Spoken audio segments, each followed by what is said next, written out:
Google classroom হচ্ছে Google ক্লাসরুমের limit থাকে 15 জিবি, অর্থাৎ 15 জিবি ডেটার পরে আপনার আর থাকবে না। আর 15 জিবি আমাদের প্রায় এক একটা রেকর্ডিং এর যে এক একটা রেকর্ডিং দেখা গেল 1 জিবি, তাহলে আপনি 15টা রেকর্ডিং এর পরে আমরা গুগল ক্লাসরুমে আর ওইগুলো দিতে পারবো না। এই কারণেই আমরা টেলিগ্রামে রাখছি। টেলিগ্রামে এক একটা ফাইল শেয়ারিং এর সাইজ থাকে 2 টেরাবাইট, অর্থাৎ 2 টেরাবাইট আপনি একটা ফাইল শেয়ার করতে পারবেন। এবং টেলিগ্রামে বলা যায় এটা একটা আনলিমিটেড স্টোরেজ। আপনার এখানে কখনো এমন বলা যায় যে স্টোরেজ শেষ হওয়ার কোনো চিন্তা নেই, যার কারণে আমরা সকল রেকর্ডিং আমরা এই টেলিগ্রাম গ্রুপে দিব, এবং টেলিগ্রাম গ্রুপে একই সাথে আমাদের ফাইলটাও থাকবে এবং ওই প্রশ্ন, বই, তারপরে রেকর্ডিং সব কিছুই থাকবে টেলিগ্রামে। কিন্তু গুগল ক্লাসরুমে এটা এখানেও থাকবে আপনাদের যারা গুগল ক্লাসরুমে আছেন, কারণ গুগল ক্লাসরুম হচ্ছে একটা সেফেস্ট ওয়ে। হ্যাঁ, তো যার কারণে রেকর্ডিং দেখা গেল কখনো এমন হয়েছে বাংলাদেশ সরকার কখনো টেলিগ্রাম ব্যান করে দিচ্ছে, তাহলে দিক কোনো সমস্যা নেই, ওই ফাইলগুলো আমরা গুগল ক্লাসরুমে পেয়ে যাব। যার কারণে আমরা একই সাথে গুগল ক্লাসরুম এবং টেলিগ্রাম দুইটাইতেই রাখতেছি, তবে রেকর্ডিংগুলো শুধুমাত্র টেলিগ্রামে থাকবে। তাই এখনো যারা আমাদের ওই টেলিগ্রামে যুক্ত হননি তারা যুক্ত হয়ে নেবেন, ঠিক আছে? রেকর্ডিং বা ক্লাস কোনো ডকুমেন্ট দরকার হইলে ওখান থেকে নিয়ে নিতে পারবেন। এখন গতকালকে আমাদের শেষ হয়ে গেছে, আমরা গতকালকে সর্বশেষ পড়লাম, কি পড়লাম গতকালকে মনির ভাই? গতকালকে আমরা কি পড়ছিলাম?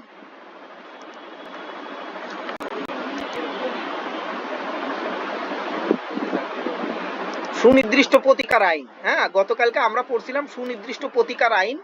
আজকে আমরা পড়তেছি 2012 থেকে 2025 পর্যন্ত যে কোশ্চেনগুলো আসছে, এই কোশ্চেনগুলোর সমাধান আমরা করব। এই কোশ্চেনের কিভাবে আমরা 4টা আনসার থেকে একটা আনসার স্কিপ করা যায় এবং কিভাবে এমসিকিউ দাগাইতে হয়, এইগুলো আমরা জানবো।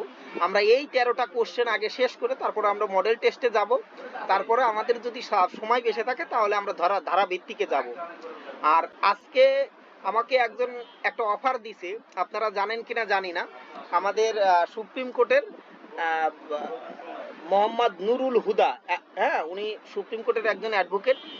উনার একটা বই আছে লিগ্যাল ডাইজেস্ট। উনার বইতে আমি যে কোশ্চেন তৈরি করছি, জানেন যে আপনাদের যে পরীক্ষা নেওয়া হয়, ওই যে গুগল ফরম্যাটে যে কোশ্চেনটা পরীক্ষা নেওয়া হয়, ওই কোশ্চেনটা উনার বইতে ইনক্লুড করে দিচ্ছে। অর্থাৎ নেক্সট ইয়ার থেকে উনি 3rd এডিশন বের করতেছেন, ওই 3rd এডিশনে আমার এই কোশ্চেনগুলো ওই উনার বইতে থাকবে। অর্থাৎ উনার বইতে মূল কোশ্চেনগুলোও থাকবে, তারপরে সাথে সাথে উনি অ্যাড করে দেবেন যে অনলাইনে যাতে কিছু পরীক্ষা দিতে পারে, মোবাইল দিয়ে বসে বসে কিছু পরীক্ষা দিতে পারে, উনি গুগল কোশ্চেনের এই ফরম্যাটটা দিছেন। আজকে আমার কাছ থেকে ওই কোশ্চেনগুলো নিল, আমি ওনাকে আজকে এই কোশ্চেনগুলো দিছি। নেক্সট ইয়ার থেকে অর্থাৎ নেক্সট এডিশন থেকে প্রতিটা চ্যাপ্টারের পরে কিছু গুগল কোশ্চেন থাকবে ওনার বইতে, অর্থাৎ মূল কোশ্চেনের সাথেও এমনি প্রিন্টেড কোশ্চেন থাকবে। ধরেন একটা চ্যাপ্টার আলোচনা করলো, 30টা কোশ্চেন দিল, তারপরে অ্যাডিশনাল আরো একটা গুগল লিঙ্ক দিয়ে দিল যাতে ওই 30টা কোশ্চেনে সে আনসার দিতে পারে। এবং আপনারা জানেন আমি আপনাদের আগে প্রতিদিনই একটা করে ক্লাসের আগে একটা করে এক্সাম নিতাম, ওই কোশ্চেনগুলো ওই লিগ্যাল ডাইজেস্ট ওই বইতে উনি নেক্সট ইয়ার থেকে ইনক্লুড করবে। যার কারণে, এবং উনি আমাকে আর একটা অফার দিয়েছে, নেক্সট যে উনি একটা বই বের করবে, ওই বইতে আমার কিছু লেখা থাকবে, হ্যাঁ, আমার কিছু পারসেপশন থাকবে, আমার কিছু অভিব্যক্তি থাকবে, কিছু টেকনিক থাকবে। তো উনি বলছে যে আমি এই বইটা করার পরে কম্পাইল করার সময় অবশ্যই একটা কপি আপনার কাছে থাকবে এবং আপনি ওখানে সংযোজন বিয়োজন করে করবেন। এইটা কেন আপনাদের কাছে বলতেছি, কারণ এটা আমার জন্য একটা বড় পাওয়া। আমি এখনো আইনজীবী হইনি, তারপর উনি আমাকে যে সম্মান দিছে এটাই আমার জন্য একটা বড় পাওয়া, যে তার মতো একজন সুপ্রিম কোর্টের আইনজীবী সে আমাকে সম্মান দেখাচ্ছে এবং আমাকে তার মনে করতেছে যে আমি হয়তো বা তার সাহায্য সহযোগিতা করতে পারবো। তো যাই হোক, আজকে আমাকে সে নিজেই স্বইচ্ছায় ফোন দিয়েছিল, ফোন দিয়ে হাল হকিকত জিজ্ঞাসা করলেন, তারপরে বললেন যে নেক্সট ইয়ার থেকে আপনাকে আমি একটা কাজ দিতে চাচ্ছি আর কি। তো এটা আমার একটা সৌভাগ্যের ব্যাপার। যদিও আমি তাকে কখনো দেখি নাই, আমার তার সাথে অনলাইনে পরিচয় একটা প্ল্যাটফর্মে আপনাদের এই ক্লাসের আর বলা যায় যে আমি কোনো একটা মাধ্যমে আপনাদেরকে ক্লাস নিতে চাইছিলাম এবং উনি বলছে যে আমি আপনার স্টুডেন্ট যারা, মানে এখানে যারা আছে, স্টুডেন্ট বলা ঠিক হয় না, যারা সহযোদ্ধা আছে, আমি আপনাদেরকে ক্লাস নিতে পারি যদি আপনি বলেন। তো যেহেতু আমি এখন একাই এখানে ক্লাস নেই, তার কারণে আপনাদের ওনাকে আর ডাকি না। ওনাকে হয়তো বা ডাকবো যখন আমরা এই নভেম্বরের পরে আবার যখন আমরা তোড়জোড় করে বড় সড়ো একটা ক্লাস শুরু করব তখন। হ্যাঁ, কারণ দেখা গেল নভেম্বরের 30 তারিখেই রেজাল্ট হয়ে যাবে আপনাদের, 29 তারিখে তো 12টার পরে রেজাল্ট দিয়ে দেবে। তো 12টা বা 1টা বা ধরেন 30 তারিখে সকালে 6টার আগে আপনারা রেজাল্ট পেয়ে যাবেন। তো রেজাল্ট পেয়ে গেলে বুঝলেন যে কে এবার নেক্সট টাইমে আবার দিতে হবে। যারা নেক্সট টাইমে আবার দেবেন তারা তো পড়াশোনাই করবেন। তো তখন দেখা গেল আরো নতুন কিছু স্টুডেন্ট অ্যাড হতে পারে। হ্যাঁ, তো তাদের সাথে আমি আবার নতুন করে শুরু করলেন। আর আমার এইটা থাকবে যে যতক্ষণ পর্যন্ত আপনারা পাস না করবেন, সে পিলি হোক রিটেন হোক, আমি যদিও ভাইবা দেইনি, অর্থাৎ আমার আগ পর্যন্ত আপনারা যতক্ষণ পর্যন্ত পাস না করবেন আমি আপনাদের আছি সেবাই। আচ্ছা যাই হোক, এবার আমরা আজকের আজকের যে মূল বিষয়, এই যে অ্যাডভোকেট তালিকাভুক্তির প্রিলিমিনারি 2012 সালে যে কোশ্চেনটা ছিল ওই কোশ্চেনের সমাধান। এখানে প্রথম প্রশ্নটা ছিল তামাদির মেয়াদের পর দিওয়ানি মামলা দায়ের করার ফল। অর্থাৎ একটা তামাদির মেয়াদের পরে যদি কোনো মামলা দায়ের করা হয়, দিওয়ানি মামলা দায়ের করা হয়, তাহলে সেই মামলাটা কি হবে? আরজি নাকচ হবে, মামলা খারিজ হবে, কোর্ট ফি বাতিল হবে এবং আরজি ফেরত হবে। এখন আমরা এক একটা জিনিস আমরা এখান থেকে একটা 4টা প্রশ্ন থাকলে কিভাবে আমরা সিলেক্ট করতে হয় সেটা আমরা শিখবো আর কি, এর মাধ্যমেই শিখবো। প্রথম প্রশ্নটা হচ্ছে আরজি নাকচ। আরজি নাকচ একটা ডিক্রি। হ্যাঁ, আরজি নাকচ একটা ডিক্রি। ধরেন মামলার দেওয়ানি মামলায় কোনো ত্রুটি আছে, অর্থাৎ ত্রুটি থাকার পরে ওই মামলা চালিয়ে যাওয়ার কোনো কারণ থাকে না, তখন ওই মামলাটাকে এইটাকে আরজিটাকে নাকচ করে দেয়। এই নাকচ হচ্ছে মামলার একটা ডিগ্রি। তাহলে আমার এখানে প্রশ্নটাই কি বলেছে? প্রশ্নটাই বলছে তামাদির মেয়াদের পরে দেওয়ানি মামলা দায়ের করার ফল, অর্থাৎ তামাদি মেয়াদের মধ্যে মামলা দায়ের করার কথা বলছে। এখানে বলছে ধরেন কোনো একটা মামলা দায়ের করার কথা বলা আছে 3 বছরের মধ্যে, অর্থাৎ কোনো ঘটনা ঘটার পরে 3 বছরের মধ্যে মামলা করতে হবে। কিন্তু যদি ওই 3 বছরের মধ্যে মামলা না করি তাহলে তার কি সমাধান আছে এখানে বলছে। তার মানে প্রথম প্রশ্নটা বাদ। কেন? কারণ আরজি নাকচ। আরজি নাকচ শব্দের অর্থ কি? ওই যে আগেই বলছি যে আরজি নাকচ শব্দের অর্থ হলো যে কোনো একটা মামলার কোনো ত্রুটি বা বিচ্যুতি বা দেখা গেল ওখানে যে মামলার দেওয়ানি মামলার যে আরজি বলছে, অর্থাৎ তার জমি নিয়ে কোনো সমস্যা, সে লিখছে যে অন্য কোনো রাস্তা নিয়ে সমস্যার কথা বলছে। তো দেখা গেল এই কারণে ওই আরজিটা আদালত নাকচ করে দেয়, মানে ফেরত দিয়ে দেয়, যা তোমার মামলা আর চলবে না, তোমার মামলা খারিজ করে দিলাম। তো এই মামলা খারিজ কিন্তু একটা ডিক্রি, তার মানে আমি মামলাই দায়ের করলাম না, আরজি নাকচ। এটা কি হতে পারে? অ্যানসার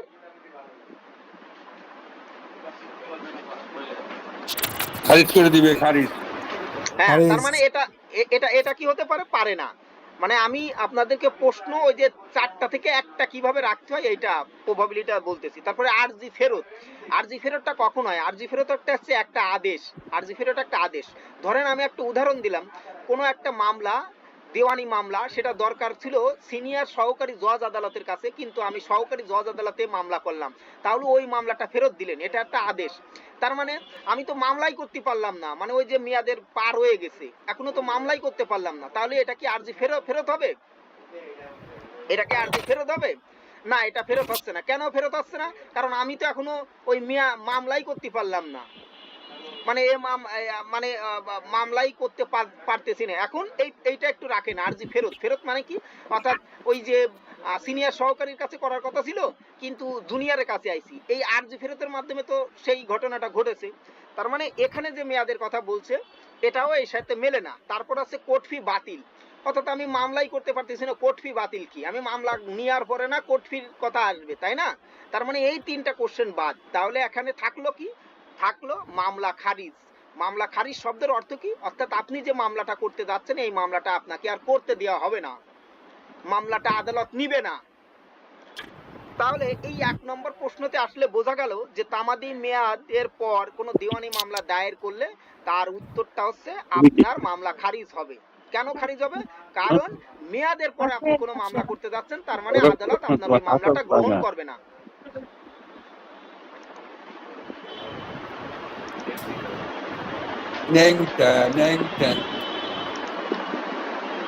ঠিক আছে? আচ্ছা, এরপরে আমরা দ্বিতীয় প্রশ্নে যাই। দ্বিতীয় প্রশ্নে বলা আছে, আচ্ছা এই প্রশ্নটার একটু ব্যাখ্যা দিই, প্রথম প্রশ্নের একটু ব্যাখ্যা দিই। প্রথম প্রশ্নের ব্যাখ্যাটাই হচ্ছে মামলা খারিজ, অর্থাৎ তামাদি আইনের 3 নম্বর ধারাতে বলা আছে তামাদির মেয়াদ শেষে দায়ের করা দেওয়ানি মকদ্দমা খারিজ হয়ে যাবে। এই যে আমরা মকদ্দমা যে খারিজ হয়ে যাবে, অর্থাৎ মেয়াদের শেষে মকদ্দমা খারিজ হয়ে যাবে, এটা দেওয়ানি কার্যবিধির বা এই যে সরি তামাদি আইনের 3 নম্বর ধারাতে বলা আছে যে মকদ্দমা খারিজ হয়ে যাবে। ঠিক আছে, এটা 3 নম্বর ধারা অনুযায়ী মকদ্দমা খারিজ হয়ে যাচ্ছে। এ ব্যাপারে কোনো বাদী, অর্থাৎ এ ব্যাপারে বাদী কোনো প্রশ্ন উত্থাপন করুক আর না করুক, এমনিতেই মামলাটা বাতিল হয়ে যাবে। দ্বিতীয় নম্বরে আছে কোন মামলার ক্ষেত্রে তামাদি মওকুফ হবে না, অর্থাৎ কোন মামলার ক্ষেত্রে তামাদি মওকুফ হবে না। তামাদি মানে কি? সময়, অর্থাৎ কোন মামলার ক্ষেত্রে সময়টা মওকুফ হবে না।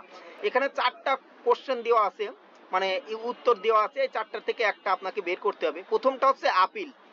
আপিল মানে কি? রিভিশন, রিভিউ, সত্য ঘোষণা। আপিল মানে হচ্ছে অর্থাৎ আপনি কোনো একটা মামলা করছিলেন, সেই মামলা আপনার মনস্পুত হয়নি, অর্থাৎ মামলার আদালতের কাছে আপনি যে রায় প্রার্থনা করছিলেন, অর্থাৎ আপনি যে ইংরেজিতে বললে আপনি যে মামলার রায় এক্সপেক্টেড করছিলেন আদালতের কাছ থেকে, আদালত আপনাকে এই প্রত্যাশিত একটা রায় দেবে, ওই অনুযায়ী আদালত আপনাকে রায় দেয় নাই, তখন আদালত বিধান আছে যে আপনি ওই রায়টাকে চেঞ্জ করার বা চ্যালেঞ্জ করার জন্য উচ্চ আদালতে আপনি তার বিরুদ্ধে একটা আবেদন করতে পারেন পুনর্বিবেচনার জন্য। ঠিক আছে, তার মানে এখানে বলছে যে কোন মামলার ক্ষেত্রে তামাদি ফি মওকুফ হবে না। তামাদি ফি মওকুফ মানে অর্থাৎ যে সময়ের ভিতরে মামলা করার কথা, সেই সময়ের ভিতরে না করে অতিরিক্ত একটা সময়ের মধ্যে আমি মামলা করলাম। অর্থাৎ উদাহরণ দিয়ে বলা যায় যে আমার মামলা করার কথা ছিল 7 দিন, কিন্তু সেখানে আমি 9 দিন সময় লাগাইলাম। এই যে 7 থেকে 9 2 দিন, এই যে 9 দিন পর্যন্ত যে অতিরিক্ত 2 দিন, এটা হচ্ছে বলছে যে তামাদির মওকুফ, অর্থাৎ তামাদি মওকুফ এইখানে বলছি, অর্থাৎ এই সময়টাকে আপনাকে বাদ দিয়ে দিবে, হ্যাঁ, গ্রান্ট করবে যে ঠিক আছে, ওকে 7 দিনের মধ্যেই মামলা করছে বলে ধরা হবে। তাহলে আপিল, প্রথম প্রশ্নটা কি এখানে কি আপিল হতে পারে? দ্বিতীয় হচ্ছে রিভিশন এবং রিভিউ, অর্থাৎ রিভিউ করতে হয় সেম আদালতে, রিভিশন করতে হয় কোনো ন্যায় সঙ্গত কোনো জিনিস ব্যাহত হলে অথবা আইনগত কোনো ভুল থাকলে, আর আপিল। এই 3টা প্রশ্ন উত্তর। আর একটা আছে সত্য ঘোষণা। তাহলে এখানে উত্তরটা কি হবে? এখানে প্রথমেই আপিলটা বাদ যাবে। কেন আপিলটা বাদ যাবে? আপিলটা বাদ যাচ্ছে এই কারণেই, কারণ আমি তো এখনো মামলাই করিনি, তাহলে আপিলের কেন প্রশ্ন আসবে? রিভিশনের কেন প্রশ্ন আসবে? তারপরে রিভিউ কেন আসবে? এখানে সত্য ঘোষণার কথা আসবে, ওই যে সত্য ঘোষণার কথা আসবে। অর্থাৎ তামাদি আইনের 5 নম্বর ধারা অনুযায়ী বলছে আপিল করার অনুমতি, রিভিউ, রিভিশন ও অন্যান্য দরখাস্তের ক্ষেত্রে তামাদির যে সময় আছে, এই সময়ের মৌকুফের জন্য আবেদন করতে পারবে। অর্থাৎ তামাদির যে সময়, অর্থাৎ কোনো একটা মামলা করার কথা ছিল 7 দিনের মধ্যে, কিন্তু সেটা 7 দিনের ভিতরে না করে 9 দিন, অর্থাৎ 9 দিনের ভিতরে করলেও চলবে। আর এখানে বলছে যে আপিল করার অনুমতি, রিভিউ, রিভিশন এইগুলোর ক্ষেত্রে তামাদি সময় মৌকুফ করে। আর আমার প্রশ্ন কি ছিল? প্রশ্ন ছিল যে কখন মৌকুফ হবে না? সত্য ঘোষণার মামলা। উত্তরটা হবে সত্য ঘোষণার মামলা, সত্য ঘোষণার মামলা। কেন? সত্য ঘোষণা হচ্ছে একটা মূল মামলা। মূল মামলার ক্ষেত্রে ওই আগে আমরা পড়ছিলাম যে 3 নম্বর ধারা অনুযায়ী মেয়াদের পরে যাই আপনি মামলা করলে ওটা খারিজ হয়ে যাবে, কিন্তু কোন মামলার আপিল, রিভিউ, রিভিশন যে নির্দিষ্ট সময় থাকে, সেই সময়ের পরেও মামলা করা যায়, অর্থাৎ আবেদন করা যায়, রিভিউ করা যায়, রিভিশন করা যায়। কেন? কারণ যদি যুক্তিসঙ্গত কারো থাকে। এই জন্য তামাদি আইনের 5 নম্বর ধারাতে বলছে ডিলে অফ কন্ডোলেশন। আদালতকে যদি আপনি যুক্তিসঙ্গত কারণ দেখাইতে পারেন, ধরেন তামাদি আইন অনুযায়ী কোন একটা মামলার মেয়াদ ছিল 7 দিন, কিন্তু সপ্তম দিনই আইসি আমি শেষের দিনে মামলা করব, সে সপ্তম দিনই শুক্রবার থাকলো, তো শুক্রবারও তো আদালত বন্ধ, আমি তো আর ওই দিন মামলা করতে পারবো না, শনিবার আদালত বন্ধ, আমি মামলা করতে পারবো না, তাহলে রবিবার নবমতম দিনে আমি যে মামলা করতে পারবো। তাহলে এই যে এক্সট্রা 2 দিন, এটা তামাদি আইনের 5 নম্বর ধারা অনুযায়ী আমাকে মাফ করে দিবে। কিন্তু ওই সত্য ঘোষণা 42 নম্বর ধারা অনুযায়ী দেওয়ানি কার্যবিধির ওই সুনির্দিষ্ট প্রতিকার আইনের 42 নম্বর ধারা অনুযায়ী ওই মূল মামলার ক্ষেত্রে আপনি এক্সট্রা সময় পাবেন না। ঠিক আছে?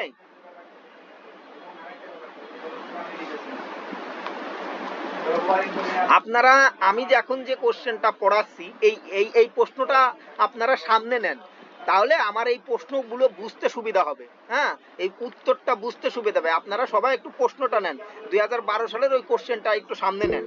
তারপরে হ্যাঁ নাজমুল ভাই বলেন, আপনার প্রশ্নটা ভাই বলেন। আপনি আপনি যে এইমাত্র যেটা বললেন, হ্যাঁ এই যে বন্ধের আবার বলেন তো ভাই। আচ্ছা, 2 নম্বর প্রশ্নটা ছিল অর্থাৎ কোন হ্যাঁ, না বুঝছি মামলার তো। ক্ষেত্রে তামাদি তামাদি মওকুফ হবে না। অর্থাৎ তামাদি হুম। মওকুফ মানে কি, যে বর্ধিত যে সময়, এই সময়টা তা এইটা বুঝছি দিবে ভাই, না। উদাহরণ যেটা দিলেন ভাই, উদাহরণ যেটা দিলেন ওইটা আর কি, ওই যে বললেন না আপিল মনে করেন আপনার বৃহস্পতিবার কি উদাহরণ একটু বলেন তো ভাই আবার। আচ্ছা, যেটা হচ্ছে ধরেন কোন একটা মামলা, হ্যাঁ, কোন একটা মামলার 7 দিনের ভিতরে আপিল করার কথা ছিল, 7 দিনের ভিতরে আপিল করার কথা ছিল, কিন্তু এই আপিল করতে হয় কখন? আপনি এই মামলার একটা রায় হয়েছে, এই মামলার রায় হয়েছে, এখন রায় হওয়ার পরে আপনার আদালত একটা কপি দিবে না আপনাকে, যে আপনি মামলায় হেরে গেছেন, কিন্তু আদালত ওই কপিটা আপনাকে দিতে সময় লাগলো, বললো যে এই ভাই আপনি সেরেস্তাদারের কাছ থেকে নেন গা, এই ভাই আদালতের কোর্ট অফিসারের কাছ থেকে নেন, এই আপনি যাই ওই পাবলিক প্রসিকিউটরের কাছ থেকে আপনার রায়ের কপিটা নেন। কিন্তু দেখা গেল পাবলিক প্রসিকিউটর আপনাকে ওই রায়ের কপিটা দিতে আপনাকে 1 সপ্তাহের বেশি সময় লাগাইলো, তাহলে কি আপনি 1 সপ্তাহের মধ্যে আপিল করতে পারবেন? পারবেন না। আপনি কি করলেন, ওই রায়ের কপিটা নিতে আপনাকে 9 দিন সময় লাগালো, 9 দিন পরে আপনি তখন আপিল করবেন। কেন? কারণ আপনি তখন বলবেন যে আমি রায়ের কপি কালকে পাইছি, আমার এখন থেকে 7 দিনের মধ্যে আপিল করার সময়। এই ক্ষেত্রে তামাদি যে মওকুফ এটা হবে এই যে ডিলে অফ কন্ডোলেশন, অর্থাৎ আদালত সেক্ষেত্রে আপনাকে এই সময়টা মওকুফ করে দিবে, যে না রে, ও তো ওর রায়ের কপিই পায়নি, তো আপিল করবে কিভাবে। অথবা ধরেন আপনি একটা ভুল আদালতে মামলা করে ফেলাইলেন, মামলা করার কথা ছিল সহকারী জজ আদালতে, আপনি যে সিনিয়র সহকারী জজ আদালতে মামলা করলেন, পরবর্তীতে আপনি জানলেন যে ওরে আমার তো সহকারী জজ আদালতে মামলা করার কথা ছিল, আমি তো সিনিয়রে যাই মামলা করে ফেলাইছি, তাহলে উনি তখন মামলাটা ফেরত দিল, তারপরে আপনি সঠিক আদালতে আসলেন, অর্থাৎ আপনি জেনে শুনে যে ভুলটা করেছিলেন এটা আইনগতভাবে আপনাকে মাফ করে দিবে। এই দুই এখানে বলছে যে সত্য ঘোষণার মামলা অর্থাৎ মূল মামলার ক্ষেত্রে আপনি এই এক্সট্রা সময়টা পাবেন না, এই এক্সট্রা যে আপনাকে একটা সময় দিচ্ছে অতিরিক্ত, এই সময়টা পাবেন না। না ভাই, এইখানটাই তো প্রশ্ন হলো কি এইখানটাই, বুঝছেন জি বিষয়টা, জি এটা তো বলেন। খটকা লেগে গেছে এই কারণে যে আপনি ফার্স্টে যেটা বললেন, ওই যে মনে করেন আমার রায়ের কপিটা পেতে দেরি হইলো, বা হ্যাঁ এই ইস্যুগুলো তো ভাই আপনার আপিল রিভিশন, এই হ্যাঁ, এই এগুলোর ইস্যুটা ক্ষেত্রে হচ্ছে গিয়ে পসিবল। আপনার মূল মামলা ক্ষেত্রে গেলে কি ধারা, এটা হচ্ছে গিয়ে তো ধারা 12, আর হুম যেটা ভুল বাবদ আপনি মনে করেন অন্য আদালতে আপনি ইটা করছেন, মামলাটা করছেন, হুম ওইটা তো 14, ওই যে ভুল আদালত মামলা করলেন, এটা তো ওই এইগুলা তো মানে ওই ধারা আগে, ওই ধারাকে কভার করবে। এটা তো 5 নম্বর ধারা, তো আপিল, এটা তো বলাই আছে যে আপনার যে 5 ধারা বলে না, আপিল, এগুলোকে রিভিশন, হ্যাঁ, এইগুলা যদি কোনো কারণে মানে অসুস্থতার কারণে আমি বা অন্য কোনো কারণে। ঠিক আছে, আপনি ওইটা 14 হবে, কিন্তু আমি আপনাকে বোঝানোর জন্য বুঝেছি, আপনি না আমি ওই যে আবার বলছি যে সেইটাই বুঝতেছি, মানে বুঝলাম না ভাই কি বোঝানোর জন্য করতেছেন। আপনাকে বুঝাইলাম। ধরেন আপনি কোনো একটা আদালতে মামলা করার কথা ছিল, কিন্তু আপনি ভুল জায়গায় করে ফেলছেন, এখন আপনি পরবর্তীতে যখন মূল জায়গায় আসলেন তখন বলতেছে যে ও ভাই আপনার তো 7 দিনের ভিতরে করার কথা ছিল, তখন আপনি বললেন যে ভাই আমি তো কাগজপাতি নিয়ে ওই হাইকোর্টে চলে গেছিলাম, আমার তো জজ কোর্টে আসার কথা ছিল, আমি তো জানি না। তার মানে কি, তার মানে ক্ষেত্রে আদালত আপনার ওই সময়টাকে মাফ করে দিবে, কিন্তু মূল মামলার ক্ষেত্রে অর্থাৎ আপনি মামলা দায়ের করতে আপনি লেট করে ফেলাইছেন, আপনার মামলা করার কথা ছিল 3 বছর, আপনি 5 বছরের পরে যে মামলা করবেন তাহলে কিন্তু গ্রহণ করবে না, অর্থাৎ আপনাকে এক্সট্রা সময়টা আদালত দেবে না। এই জন্য ওই 2 নম্বর প্রশ্নতে বলছে যে তামাদি মৌকুফ হবে না কোন ক্ষেত্রে, আপিলের ক্ষেত্রে হবে, রিভিউয়ের ক্ষেত্রে হবে, রিভিশনের ক্ষেত্রে হবে। এটা তামাদি আইনে ফিক্সড করে দিছে 5 নম্বর ধারা অনুযায়ী। 5 নম্বর ধারা এই 3টা ক্ষেত্রে পাবেন আপনি, আপিল করার ক্ষেত্রে, আপিল করার অনুমতির ক্ষেত্রে, রিভিউর ক্ষেত্রে, রিভিশনের ক্ষেত্রে ও অন্যান্য দরখাস্তের ক্ষেত্রে আপনি এই তামাদি সময় পাবেন, কিন্তু মূল মামলার ক্ষেত্রে আপনি সময় পাবেন না। এটা তামাদি আইনের 5 নম্বর ধারাতে বলছে। আর যেটা ভুল আদালতে মামলা ওইটা তামাদি আইনের 14, ওইটা আমরা পরে আসবো আর কি, ওইটা নিয়ে আমি বলবো আর কি, আমি জাস্ট বোঝানোর জন্য আপনাকে বললাম। আর কিছুক্ষণ আগে আরেকটা জিনিস বললাম, ধরেন মূল মামলার ক্ষেত্রে, দায়েরের ক্ষেত্রে আপনার দায়ের করার কথা ছিল 7 দিনের দিন, কিন্তু 7 দিনের দিন আদালত বন্ধ, তাহলে তামাদি আইনের 4 নম্বর ধারা অনুযায়ী পরবর্তী যেদিন অফিস করবে সেদিন আপনি মামলা করবেন, তার মানে ওইটা তখন 7 দিন হিসেবে কাউন্ট হবে। কিন্তু এইটা কন্ডোলেশন অফ ডিলে হবে না। ডিলে মানে কি, অর্থাৎ আপনি ওই যে আপিল রিভিউ আপনার একটা কোনো যুক্তিসঙ্গত কারণে এটা আপনার সময় লেগে গেছে, এইটা হবে না। হ্যাঁ, এই আর কি। তারপরে না বুঝলে ভালো করে, আপনারা না বুঝলে আমার কাছে ক্লিয়ার মানে প্রশ্ন করবেন, আর আমি যতক্ষণ পারি আপনাদেরকে বোঝাইতে থাকবো। হ্যাঁ, তারপরে আমার তো ভুল ত্রুটি হতেই পারে, আমার ভুল হলে আমি সংশোধন করে নেব, ঠিক আছে। আচ্ছা, এরপরে আমরা 3 নম্বর প্রশ্নে যাই। 3 নম্বর প্রশ্ন আছে, মামলা দায়েরের জন্য একজন নাবালক নির্ধারিত তামাদির অতিরিক্ত সময় কতদিন পায়।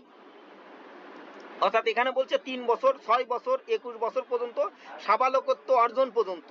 আচ্ছা, আপনারা কেউ একজন বলেন এখানে সে কত বছর পর্যন্ত অতিরিক্ত সময় পায়?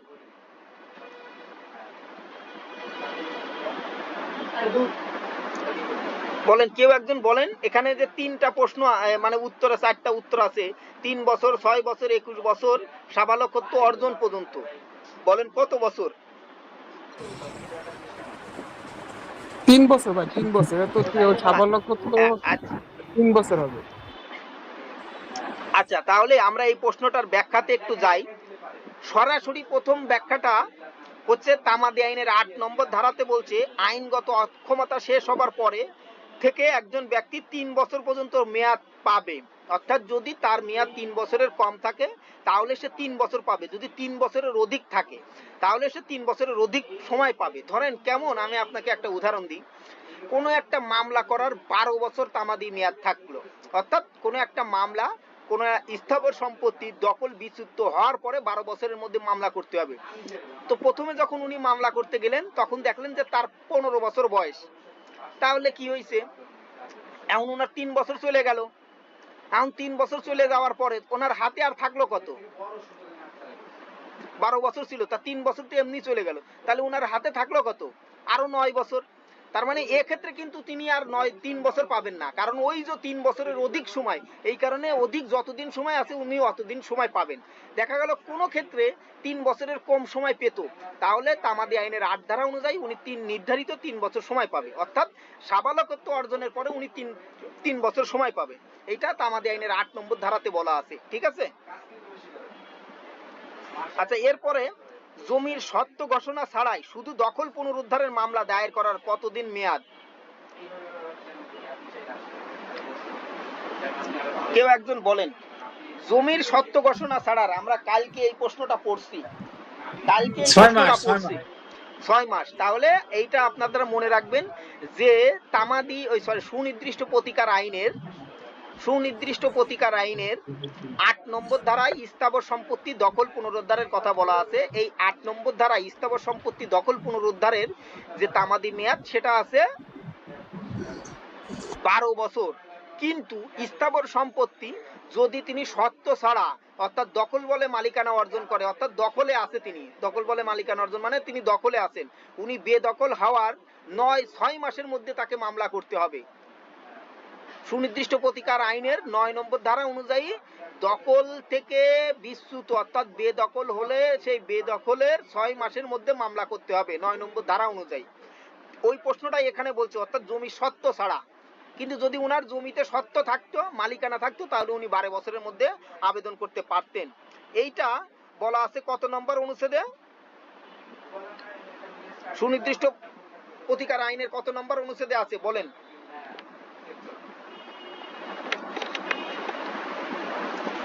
আমরা এভাবে প্রশ্ন উত্তরের মাধ্যমে করে যাব, মানে আপনাদের কাছে জিজ্ঞাসা করব যাতে আপনারা ক্লিয়ার হন। হ্যাঁ, এই যে 6 মাসের কথা বলা আছে, এইটা বলা আছে 9 ধারাতে, ঠিক আছে। আচ্ছা, এরপরে যে কোনো কারণে ব্যয়িত সময়কালে আপিলের দায়েরের ক্ষেত্রে নির্ধারিত তামাদি মেয়াদের সাথে যোগ হবে। অর্থাৎ কোনো কারণে ব্যয়িত সময়কাল আপিল দায়েরের ক্ষেত্রে নির্ধারিত তামাদি মেয়াদের সাথে যোগ হবে। এখানে উত্তর আছে আইনজীবী নিয়োগের ক্ষেত্রে, হাজতকালে, অসুস্থতায়, রায়ের নকল সংগ্রহে। মান্নান ভাই, যখন প্রশ্ন করবেন তখনই শুধুমাত্র এইটা অন রাখবেন, বাকি সময়টা বন্ধ করে দেবেন, কারণ রেকর্ডিং হয়, তখন ওই ডাবল আওয়াজ আসে।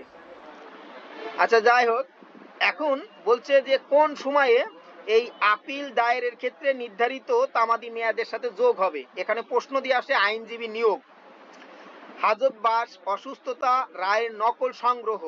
হ্যাঁ, অর্থাৎ তামাদি আইনের 12 নম্বর ধারাতে বলা আছে, তামাদি আইনের 12 নম্বর ধারাতে বলা আছে, অর্থাৎ কোন মামলার কারণ উদ্ভবের দিনটি তামাদির মেয়াদ এর সময় গণনা থেকে বাদ দিতে হবে। কোনো আপিলের দরখাস্ত করার অনুমতি, পুনর্নিরীক্ষণ মানে রিভিউ দরখাস্ত, হ্যাঁ, মেয়াদ গণনা করতে হবে। অর্থাৎ যেদিন থেকে রায় বা আদেশ প্রদান করা হয়েছে বা আপিল দরখাস্তের তামাদিন দিনটি বাদ যাবে। রায় বা ডিগ্রি নকল সংগ্রহ করতে যে সময় প্রয়োজন বা কোনো রোয়েদাদ খারিজ করার জন্য, অর্থাৎ দরখাস্তের জন্য নির্ধারিত যে মেয়াদ, ওই নকল তোমার সময় বাদ দিতে হবে। তার মানে এখানে বলছে ওই যতটুকু সময় ব্যয় হয়েছে ওই সময়টা আমার যোগ করার কথা বলছে। তাহলে হাজতবাসেরটাও হবে না, রায়ের ওই যে অসুস্থতার কথা হবে না, আইনজীবী নিয়োগের কথা হবে না, এখানে হবে রায়ের নকল সংগ্রহ করার ক্ষেত্রে। আমি কিছুক্ষণ আগে আপনাদেরকে বলছিলাম যে আপনাকে 7 দিনের ভিতরে কোনো একটা আপিল করার কথা ছিল, কিন্তু সেই রায়ের নকল করেই তুলতেই আপনার 15 দিন লাগিয়ে গেছে। অর্থাৎ ওই 15 দিন সময় আপনাকে বাদ দিয়ে দেবে। অর্থাৎ আপনি যদি আজকে রায়ের নকল কপিটা পান, তার মানে আজকে থেকে আপনাকে 7 দিনের মধ্যে আপিল করতে হবে। এই কারণেই ওই সময়টা যোগ হয়ে গেছে আপনার, ওই যতদিন আপনি কাটায় ফেলাইছেন এই জিনিসগুলো তুলতে, ঠিক আছে। এই 5টা প্রশ্ন 2012 সালে তামাদি আইন থেকে আসে।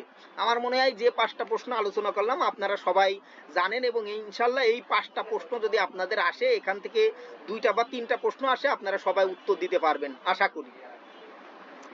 এরপরের প্রশ্নটা আইছে সুনির্দিষ্ট প্রতিকার আইন থেকে, অর্থাৎ 6 নম্বর প্রশ্নটা ছিল সুনির্দিষ্ট প্রতিকার আইনের আওতায় পড়ে না কোনটি। এখানে চুক্তি বাস্তবায়ন, সত্য ঘোষণা, নিষেধাজ্ঞা, আর্থিক ক্ষতিপূরণ।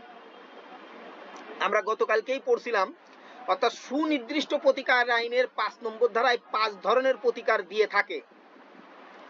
বলেন তো মান্নান ভাই, সুনির্দিষ্ট প্রতিকার আইনে যে 5 ধরনের প্রতিকার দেয় ওগুলো কি কি প্রতিকার? এটা তো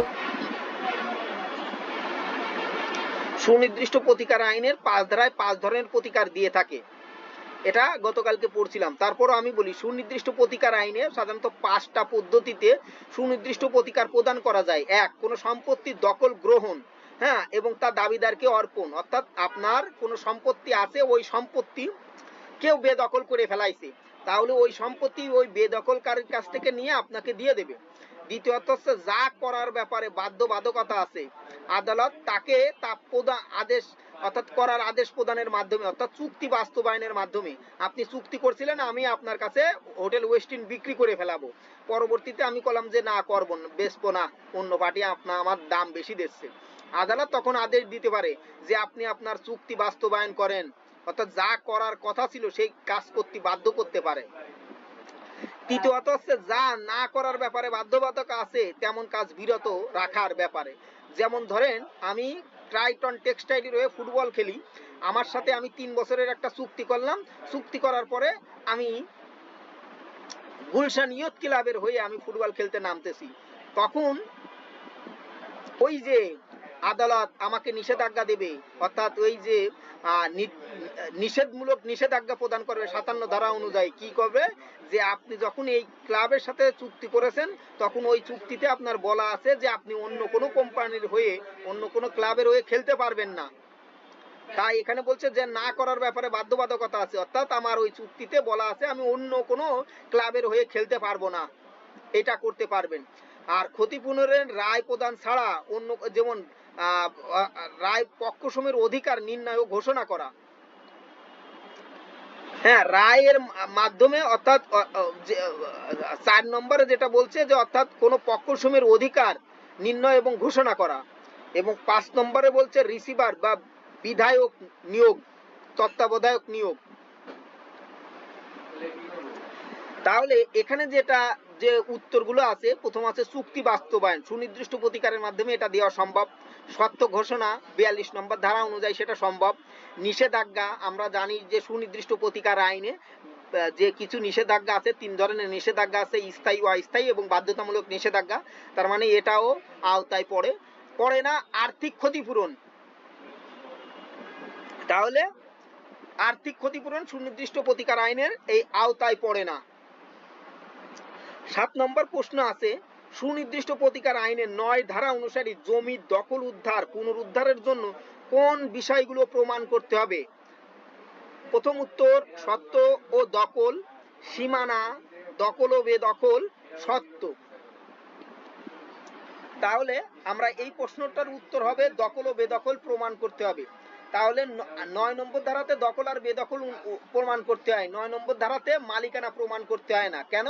কারণ ওই যে গতকালকে আমি একটা উদাহরণ দিয়েছিলাম, আমি গুলশানে কোনো একটা দোকান ভাড়া নিয়ে আমি আসি, পরবর্তীতে কোনো এক রাজনৈতিক দলের লোকজন যাইয়ে আমাকে উচ্ছেদ করলো। আমি কিন্তু ওই দোকানের, ওই জমির মালিক না, দোকানের মালিক না।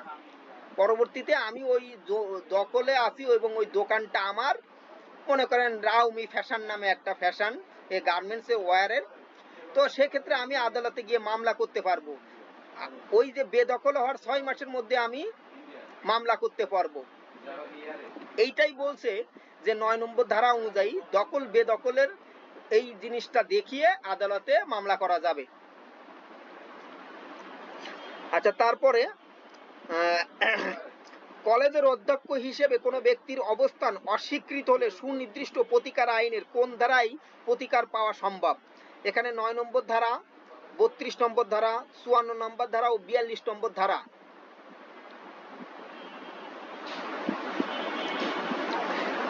এটা কি হবে আপনারা একটু বলেন, কেউ একজন বলেন। কলেজের অধ্যক্ষ হিসেবে অর্থাৎ আপনি একজন কলেজের প্রিন্সিপাল, কিন্তু এই কলেজের অন্যান্য টিচাররা আপনার প্রিন্সিপাল হিসেবে স্বীকার করে না, এবং তাহলে আপনি আদালতে গিয়ে মামলা করবেন, আপনার পদটাকে ফিরাই চাবেন। ওই যে গতকালকে উদাহরণ দিয়েছিলাম যে মেয়র ইশরাক, উনি উনার পদ ফিরে পাওয়ার জন্য আদালতে মামলা করলো। তাহলে দেওয়ানি, এই যে দেওয়ানি মামলা 42 নম্বর ধারা। তাহলে 42 নম্বর ধারাতে সাধারণত 2টা কারণে মামলা করা যায়। একটা হচ্ছে সত্য ঘোষণা, সত্য মানে জমির মালিক, মালিকানা সত্য। আমরা যারা হিসাব বিজ্ঞানের স্টুডেন্ট তারা মালিকানা সত্য কি জানি। আর আরেকটা আছে লিগ্যাল ক্যারেক্টার বা আইনগত পরিচয় বা পদের অধিকার বিষয় নিয়ে মামলা করা যায়। যেমন আমি একজন চেয়ারম্যান, আপনি আমার চেয়ারম্যান মানেন না, এই চেয়ারম্যান মানানোর জন্য আমি আদালতে মামলা করতে পারি, আদালতের রায়ের মাধ্যমে আমাকে চেয়ারম্যান হিসেবে ঘোষণা করা হবে। এটা 42 নম্বর ধারা অনুযায়ী হবে।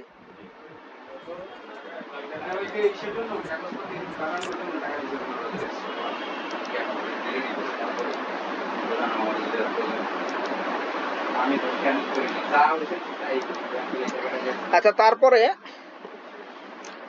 সুনির্দিষ্ট প্রতিকার আইনে কত প্রকার নিষেধাজ্ঞার কথা বলা আছে? বলেন তো, সুনির্দিষ্ট প্রতিকার আইনে কত প্রকার নিষেধাজ্ঞার কথা বলা আছে? 12টা। বাবা রে বাবা, 12 প্রকার নিষেধাজ্ঞার কথা বলা আছে। তিনটা বলছিলেন না? 3টা কথা বলছিলেন, স্থায়ী বলছিলেন, আরেকটা বলছিলেন হইল অস্থায়ী, আরেকটা বলছিলেন বাধ্যতামূলক। আচ্ছা, সুনির্দিষ্ট প্রতিকার আইনে কত প্রকার নিষেধাজ্ঞার কথা বলা আছে আমি আপনাদেরকে একটু বলি। সুনির্দিষ্ট প্রতিকার আইনে কথা বলছিলেন ফরিদ ভাই, একটা অস্থায়ী, একটা স্থায়ী, আর একটা মনে হয় বাধ্যতামূলক, আর একটা বাধ্যতামূলক। আচ্ছা, তাহলে সুনির্দিষ্ট প্রতিকার আইন অনুযায়ী 3 প্রকার। আচ্ছা, সুনির্দিষ্ট প্রতিকার আইন অনুযায়ী 3 ধরনের নিষেধাজ্ঞার কথা বলা আছে। একটা হচ্ছে স্থায়ী, অস্থায়ী এবং বাধ্যতামূলক নিষেধাজ্ঞা। 53 ধারাতে 2টা নিষেধাজ্ঞার কথা বলছে, অর্থাৎ 53 ধারাতে স্থায়ী এবং অস্থায়ী নিষেধাজ্ঞা এবং 57 ধারাতে স্থায়ী নিষেধাজ্ঞা, বাধ্যতামূলক নিষেধাজ্ঞার কথা বলা আছে। সুনির্দিষ্ট প্রতিকার আইনে এই 3 ধরনের নিষেধাজ্ঞার কথা বলা আছে 53 ধারা এবং 57 ধারাতে। ঠিক আছে, অর্থাৎ কোন চুক্তিটি আদালতের মাধ্যমে বাস্তবায়ন যোগ্য নয়। প্রশ্ন আছে জমি বিক্রয়ের চুক্তি, রাস্তা নির্বাচনের চুক্তি, পরিবহনের চুক্তি, সিনেমায় অভিনয়ের চুক্তি। এই কোন চুক্তিটা আদালতের মাধ্যমে বাস্তবায়ন করা যায় না? এইটা বলা আছে কোন চুক্তি করা যায় না। আচ্ছা, জমি বিক্রয়ের চুক্তিকে আদালতের মাধ্যমে বাস্তবায়ন করা যায়? অবশ্যই যায়। আপনি কারোর সাথে জমি বিক্রি করতে চাইছিলেন, এখন করতে চাচ্ছেন না, সেটা আপনাকে করতে আদালতের মাধ্যমে করা যায়। রাস্তা নির্বাচনের চুক্তি, সেটাও করা যাবে। সিনেমায় অভিনয়ের চুক্তি, সেটাও করা যাবে। পরিবহনের চুক্তি, সেটাও করা যাবে। এখন এই 4টা প্রশ্ন কোনটা করা যাবে না? আমি 4টা প্রশ্নই আপনার কাছে মানে উত্তর করলাম। এখন আপনারা বলেন যে কোনটা করা যায় না, আদালতের মাধ্যমে বাস্তবায়নযোগ্য করা যায় না, কোনটার মাধ্যমে? রাস্তাটা অভিনয়। আচ্ছা, এইটা আপনারা মনে রাখবেন, সুনির্দিষ্ট প্রতিকার আইনের 56 ধারায় 11টি ক্ষেত্রে নিষেধাজ্ঞা মঞ্জুর করা যায় না। সুনির্দিষ্ট প্রতিকার আইনের 11 ধারাতে, অর্থাৎ 56 ধারাতে 11টি ক্ষেত্রে এইটা নিষেধাজ্ঞা মঞ্জুর করা যায় না। প্রথম হচ্ছে বিচার বিভাগীয় কার্যধারা স্থগিত রাখার, অর্থাৎ আদালতে কোনো মামলা চলতেছে, আদালত ওইটারে নিষেধাজ্ঞা দিতে পারবে না। যে আদালতের এক আদালত আর এক আদালতে বলতে পারবে না যে মিয়া তোমার কাজ কাম বন্ধ রাখো, তোমার মামলার বিচার পরে করো, এটা বলতে পারবে না। অর্থাৎ যে আদালতের নিষেধাজ্ঞা সে আইছে, সে আদালতের অধীনস্থ কোন আদালতের কার্যধারার নিষেধাজ্ঞা স্থগিত রাখার জন্য বলতে পারবে না। হ্যাঁ, 3 নম্বর বলতেছে আইন প্রয়োগকারী সংস্থা। মান্নান ভাই,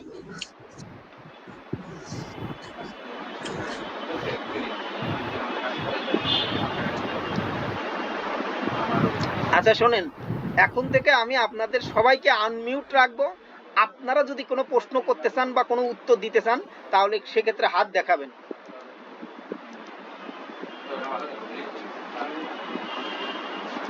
আচ্ছা, এরপরে 56 ধারায় 11টার কথা বলছে। 3 নম্বরে বলছে কোন ব্যক্তি আইন প্রণয়ন করা, কর্তৃপক্ষকে আবেদন করা থেকে বিরত রাখার জন্য, অর্থাৎ আমি পুলিশের কাছে সাহায্য চাচ্ছি, এখন এই পুলিশের কাছে সাহায্য চাওয়ার মানে আইন প্রয়োগকারী সংস্থার নিকট সাহায্য চাওয়ার থেকে আমাকে বঞ্চিত করতে পারবে না, অর্থাৎ নিষেধাজ্ঞা দিতে পারবে না। মিয়া তুমি আইন থানায় যেয়ে কোনো মামলা করতে পারবে না, এই ধরনের কোনো নিষেধাজ্ঞা দিতে পারবে না।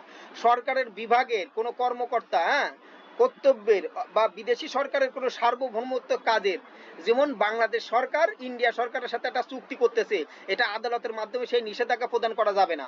তারপরে বলছে ফৌজদারি কার্যবিধির কোনো কার্যধারা স্থগিত, অর্থাৎ ফৌজদারি কার্যবিধির কোনো মামলা করা বা কোনো কার্যধারা স্থগিত, যেমন কোনো একজন ব্যক্তিকে দণ্ড দিতে চাচ্ছে আদালত, ওই আদালত তাকে এই দণ্ডটা দেওয়া যাবে না, এই ধরনের এটা করা যাবে না। এরপরে বলছে কোনো চুক্তির সুনির্দিষ্ট কার্য সম্পাদন কার্যকর করা যায় না যে ক্ষেত্রে, যেমন চুক্তি ভঙ্গ নিরোধের লক্ষ্যে নিষেধাজ্ঞা তা মঞ্জুর হবে না। অর্থাৎ কোনো একটা চুক্তি করাই হয়েছে, যে চুক্তিটা ভঙ্গ যাতে না হয়, বা চুক্তিটা করাই হয়েছে যাতে চুক্তিটা ভঙ্গ হয়, এই ধরনের ক্ষেত্রে তাহলে নিষেধাজ্ঞা প্রদান করা যাবে না। মানে যেভাবে লেখা হয়েছে ওইভাবে যদি করা হয়, তাহলে ওই ক্ষেত্রে আর নিষেধাজ্ঞা প্রদান করা যাবে না। তারপর হচ্ছে ক্রমাগত লঙ্ঘন নিরোধের জন্য বাদীর মৌন সম্মতি প্রদান করছে। ঠিক আছে, যে ক্ষেত্রে জিম্মা অথবা মকদ্দমা ছাড়া কোনো প্রতিকার নিশ্চিতভাবে পাওয়া যায় না। 10 নম্বর বলছে দরখাস্তকারী তার প্রতিনিধির আচরণ এমন যে আদালতের সাহায্য থেকে বঞ্চিত। আর 11 নম্বর ধারাতে বলছে মকদ্দমার সারবস্তু দরখাস্তকারীর কোনো ব্যক্তিগত স্বার্থ নাই। এই 56 ধারায় এই 11টার কথা বলা আছে। এছাড়াও আপনারা একটা জিনিস মনে রাখবেন, সুনির্দিষ্ট প্রতিকার আইনের 21 নম্বর ধারায় 8টি ক্ষেত্রে এই আদালতের মাধ্যমে বাস্তবায়ন করা যাবে না, এটা বলা আছে এই 21 নম্বর ধারাতে। 8টাতে দেখবেন কোনো ব্যক্তির ব্যক্তিগত পারফরমেন্সের বিষয়ে আদালত কোনো একটা কাজ, সেটা সেই ব্যক্তির মৌন সম্মতি, অর্থাৎ সে ব্যক্তি ইচ্ছা অনিচ্ছা এবং কলা কৌশলের উপর নির্ভর করে, ওই ধরনের চুক্তি আদালতের আদেশের মাধ্যমে বাস্তবায়ন করা যাবে না। কেমন একটা উদাহরণ আপনাদের কাছে দিই। ধরেন আমি বার্সেলোনার সাথে একটা চুক্তি করলাম যে আমি আগামী 3 বছর আপনার সাথে খেলবো। ছাপাইছেন? হ্যাঁ ছাপাইছেন আপনি? তো ছাপাইছেন আপনি? নাম্বার চেঞ্জ করেন, আমার কাজ রয়েছে।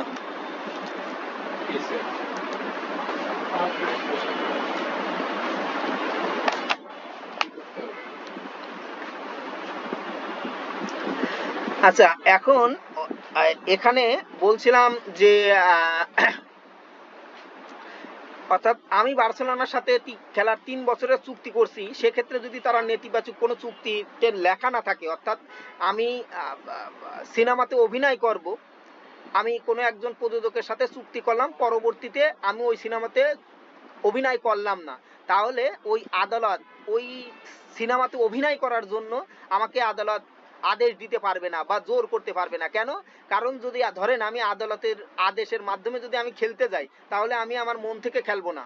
আমি বার্সেলোনার সাথে যদি আদালত আমারে ফোর্স করে, কারণ আমি তো এটা আমার একটা ইচ্ছা শক্তির ব্যাপার, এটা আমার ভিতরকার একটা ব্যাপার, ইন্টারনাল একটা কৌশল, তাহলে দেখা গেল আমি শট মারবো বামে, ওই শট চলে যাবে ডানে। আমার অভিনয় আমি করব মন থেকে, কিন্তু আমি তখন ভিলেনের মতো খিলখিল করে হাসি দেব। অর্থাৎ এই ধরনের এই সিনেমায় অভিনয়ের চুক্তি, এইটা আদালতের আদেশের মাধ্যমে বাস্তবায়ন করা যায় না। এটা বলা আছে 21 নম্বর ধারায়, সুনির্দিষ্ট প্রতিকার আইনের 21 নম্বর ধারায় 8টি যে ক্ষেত্রগুলোর মাধ্যমে বাস্তবায়ন করা যায় না, আপনারা একটু দেখে নেবেন। তাহলে এখানে উত্তর হবে যে এই সিনেমায় অভিনয়ের চুক্তিটা। এরপরে বাংলাদেশ বার কাউন্সিল, এইটা আসছিল সুনির্দিষ্ট প্রতিকার আইনের 11 নম্বর ধারা থেকে আসছে। বাংলাদেশ বার কাউন্সিলের বার কাউন্সিল থেকে 5টা কোশ্চেন আসছিল। বাংলাদেশ বার কাউন্সিল, এই বাংলাদেশ বার কাউন্সিল কোন ধরনের প্রতিষ্ঠান? বাংলাদেশ বার কাউন্সিল একটা সাংবিধানিক প্রতিষ্ঠান, সংবিধিবদ্ধ প্রতিষ্ঠান, নির্বাচিত সংস্থা, সমবায় সমিতি। হ্যাঁ, আপনারা সবাই জানেন যে বার কাউন্সিল অর্ডার 1972 অনুচ্ছেদ 3 অনুযায়ী একটি আইনসৃষ্ট সংবিধিবদ্ধ সংস্থান, যার কার্যক্রম বাংলাদেশে বাংলাদেশ বার কাউন্সিল বলে পরিগণিত হবে, এবং এই বাংলাদেশ বার কাউন্সিল সাধারণত সিল থাকবে, স্থাবর অস্থাবর সম্পত্তি অর্জন ও ধারণ করতে পারবে, এবং বিধি প্রণয়ন করার পূর্বে সে সরকারের অনুমোদন নিতে পারবে। তাহলে বাংলাদেশ বার কাউন্সিল একটা সংবিধিবদ্ধ সংস্থা, এটা সাংবিধানিক সংস্থা ইও না, নির্বাচিতও না, সমবায় সমিতিও না। আচ্ছা, কোন কাজটি বাংলাদেশ বার কাউন্সিলের আওতাভুক্ত নয়? অর্থাৎ সনদ প্রদান, আইন শিক্ষার মান উন্নয়ন, আইনগত সহায়তা প্রদান, পেশাগত অসৎ আচরণ। আপনাদের ওপেন করছি, আপনারা কেউ একজন উত্তর দেন, এই 4টার ভিতরে কোনটা হবে? অর্থাৎ বাংলাদেশ বার কাউন্সিলের আওতাভুক্ত নয় কোনটি? সনদ প্রদান, আইন শিক্ষার মান এবং পেশাগত অসৎ আচরণ, আইনগত সহায়তা প্রদান, কোনটি বার কাউন্সিলের আওতাভুক্ত নয় বা বার কাউন্সিলের কাজ নয়? পেশাগত অসৎ আচরণ। হ্যাঁ,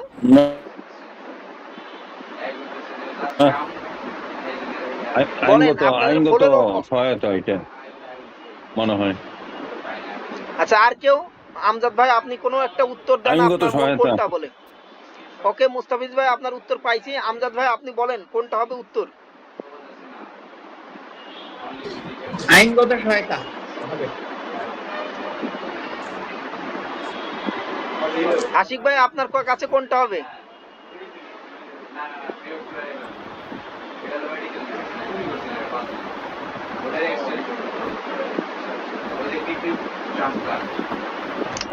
আচ্ছা, আমরা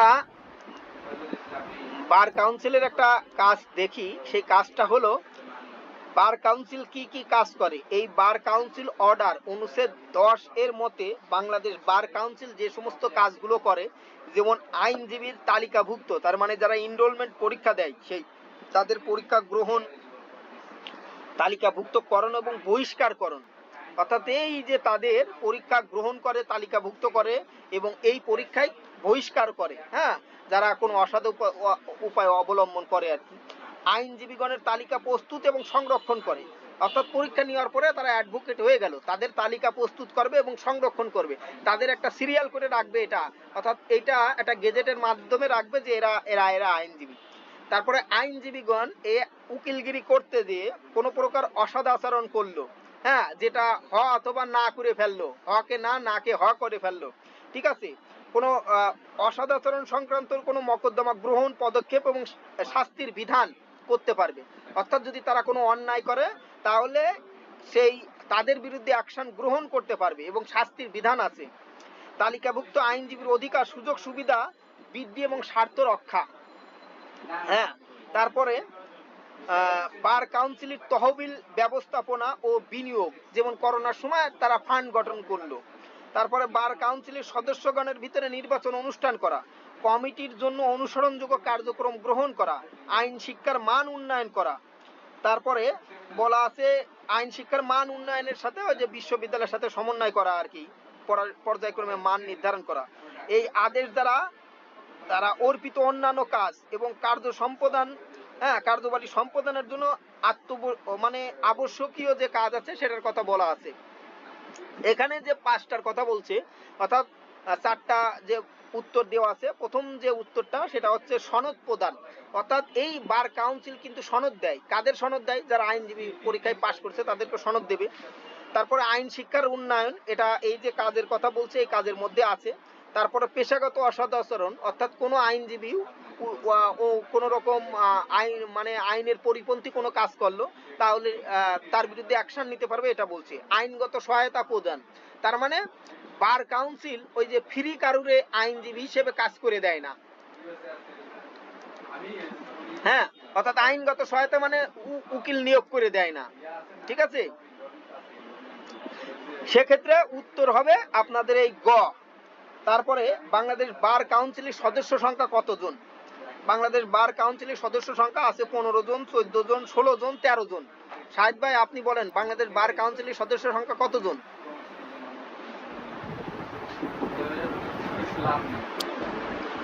ভাই অপশনগুলো বলেন।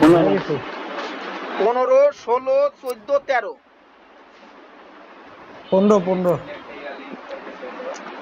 আচ্ছা, বাংলাদেশ বার কাউন্সিল অর্ডার এর অনুচ্ছেদ 5 অনুযায়ী 15 জন সদস্য নিয়ে বাংলাদেশ বার কাউন্সিল এর যে কমিটি গঠিত হবে।